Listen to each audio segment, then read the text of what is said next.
सीतापति श्री राम को हम नमन करें हर बार। कृपा दृष्टि निक कीजियो, सुमेरी नाव लगइयो पार। तो महावीर अंजनी सुबन में धरूं आपको ध्यान। हम आस तुम्हारी में जिए पवन पुत्र बलवान। आदरणीय उपस्थित समस्त सभी श्रोता बंधुओं, आज हम आप लोगों के सामने ये रामायण का पवित्र आख्यान जो लेकर के चल रहे हैं भगवान राम के जन्म के बारे में। तो आ जाइए गौर करते हैं। महाराज दशरथ जो थे, इनकी कोई संतान नहीं थी, लेकिन इन्हें कभी कोई चिंता नहीं हुई कि हमारे कोई संतान नहीं है। लेकिन बाबा तुलसीदास ने रामचरितमानस में लिखा कि दशरथ को एक बार चिंता भई। कौन से दिन भई? इतवार को भई कि सोमवार को भई? वो दिन कौन सा था जब एक बार दशरथ को चिंता भई कि हमारे कोई संतान नहीं है? तो बताया तुलसीदास ने कि एक बार भूपति मन माही, भई गलानी मेरे सूत नाही। एक बार चिंता भई। वो एक बार कौन सा था? एक बार महाराज दशरथ शिकार खेलने के लिए गए।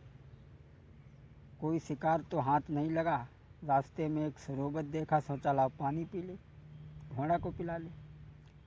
तो देखा तालाब के बीच में एक बहुत सुंदर कमल खिला है। राजा ने सोची लाभ ले ले।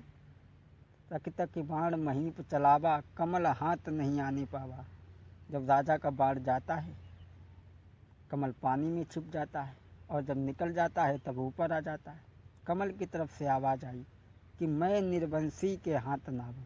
राजा दशरथ को चिंता हो गई। एक बार भूपति मन माही, और भई गलानी मेरे सुत नाही। उस दिन राजा दशरथ को चिंता हुई कि हमारे कोई संतान नहीं।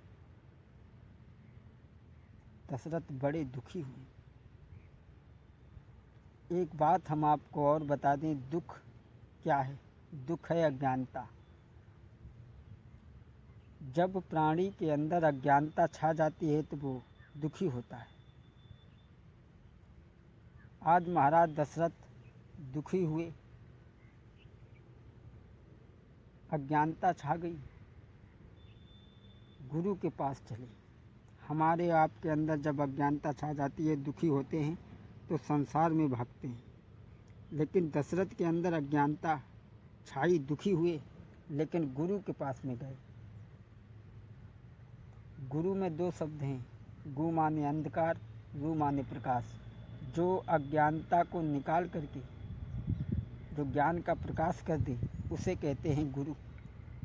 आज महाराज दशरथ गुरु वशिष्ठ के पास के लिए चले हैं। तो लिखा बाबा तुलसीदास ने कि गुर ग्राह गए तुरत मही पाला, और चरण लागी कर विनय विशाला। गुर ग्राह गए तुरत मही पाला, चरण लागी कर विनय विशाला। निज दुख सुख सब गुरहि सुनायो, कही वशिष्ठ बहु विधि समुझायो। गुर ग्राह गयउ तुरत मही पाला, और चरण लागी कर विनय विशाला। निज दुख सुख सब गुरहि सुनायो, और कही वशिष्ठ बहु विधि समुझायो। गुरु के पास में पहुंची, सारी कहानी कह सुनाई। और एक बात हम आपको और बता दें, संसार में जिसे मानो उसे अपना दुख और सुख ज़रूर बता दें। गुरु को मानो, माता पिता को मानो, भगवान को मानो, उसे अपना दुख और सुख बता दो, क्योंकि अगर तुमने उसे बता दिया तो वो तुम्हारा दुख दूर न कर सका तो कम से कम तुम्हारी आत्मा में शांति मिल जाएगी कि चलो हमने कह दिया, उन्होंने हमें आशीर्वाद दिया, तो समझ लो हो जाएगा। महाराज दशरथ कहने लगे, गुरुदेव हमारे कोई संतान नहीं है, आगे चल कर के इस राजगद्दी को कौन संभालेगा? क्या दशरथ के साथ में ही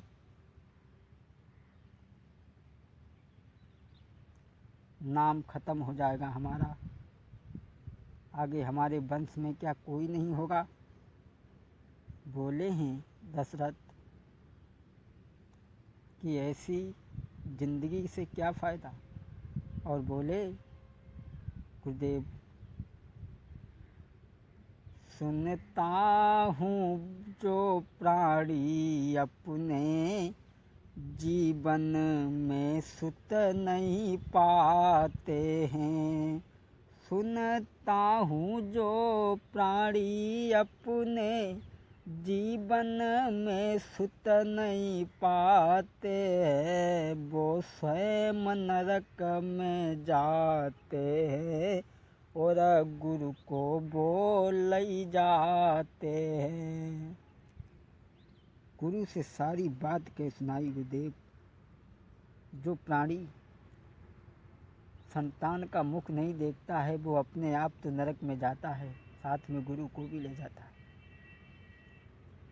वशिष्ठ कहने लगे, दशरथ चिंता मत करो, धरहु धीर हुई हई सुतचारी, और त्रिभुवन विदित भगत भयहारी।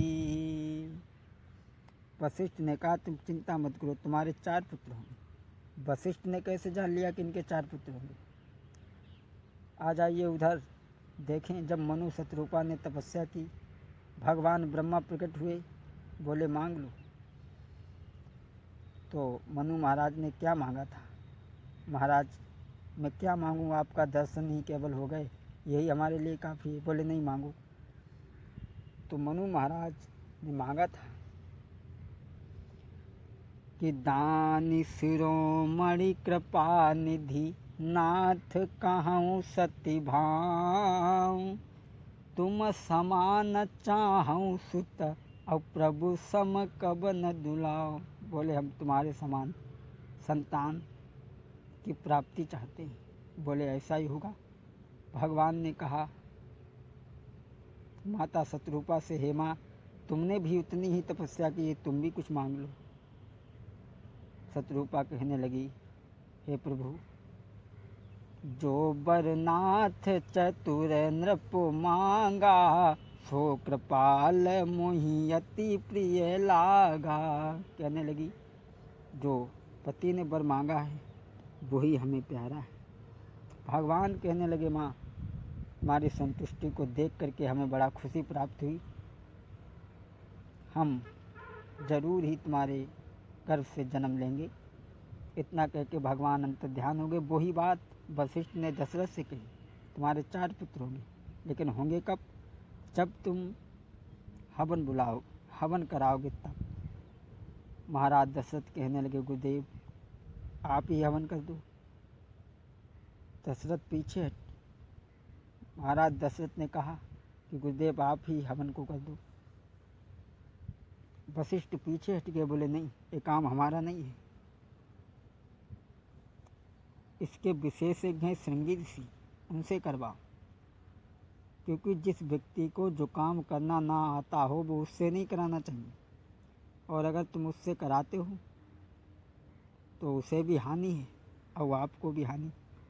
वशिष्ठ ने कहा इसके विशेषज्ञ श्रृंगी ऋषि, उन्हें बुलवाओ, वो हवन करेंगे। श्रृंगी ऋषि के लिए वशिष्ठ ने एक चिट्ठी भेजी और बुलवाया। यज्ञ श्रृंगी ऋषि ने प्रारंभ किया। 1 साल तक इसमें यज्ञ चला।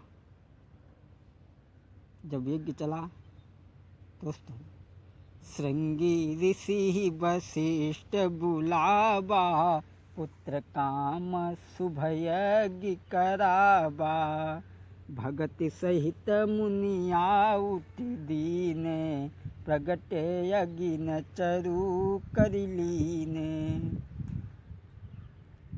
अग्निदेव प्रकट हुए, हाथ में खीर का कटोरा लेकर के प्रकट हुए और दशरथ से बाणी बोले, वशिष्ठ से बाणी बोले कि जो वशिष्ठ कछु हृदय विचारा, सकल काज भासिधि तुम्हारा, याह विवाचि देहु न पजाई, तथा जोग जई भाग बनाई। अग्निदेव प्रकट हुए खीर का कटोरा लेकर के और दशरथ से कहा कि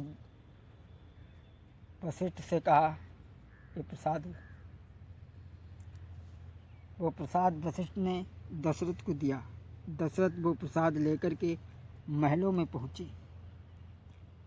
अब दशरथ ने उस प्रसाद को कैसे बांटा, तो लिखा तुलसीदास ने कि अरद भाग को सिल्य ही दीना, औ भई भाग आधे कर कीना। आधो कौशल्या के दो, आधो केकई के दो। जब तक सुमित्रा आ गई, जो प्रसाद बना है वो कौशल्या और केकई के लिए बना है, सुमित्रा के लिए नहीं। दोनों रानियाँ खा रही तब तक सुमित्रा आएगी, दोनों ने कहा चलो थोड़ों को दे दो। तो थोड़ो एक भाग कौशल्या ने अपनो सुमित्रा के दे दो और एक भाग केकई ने अपनो सुमित्रा का दे दो।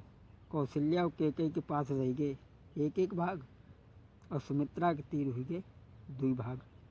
इनके एक लड़का पैदा भो, सुमित्रा के 2 लड़का पैदा भो। तो बताया तुलसीदास बाबा ने कि यही विधि गर्भ सहित,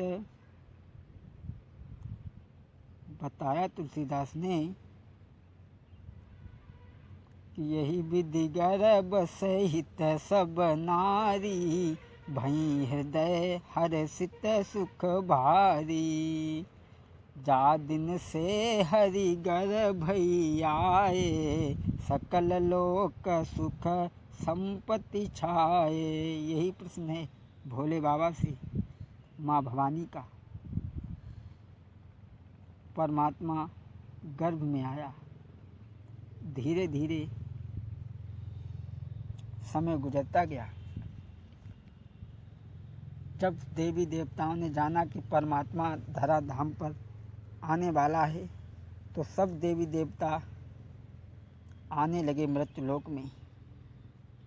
जो जिसका काम फटाफट हो रहा है, आपने देखा होगा कोई बड़ो अधिकारी आ गई तो छोटे वाले की नाक में दबो। सब देवी देवता आ रहे हैं।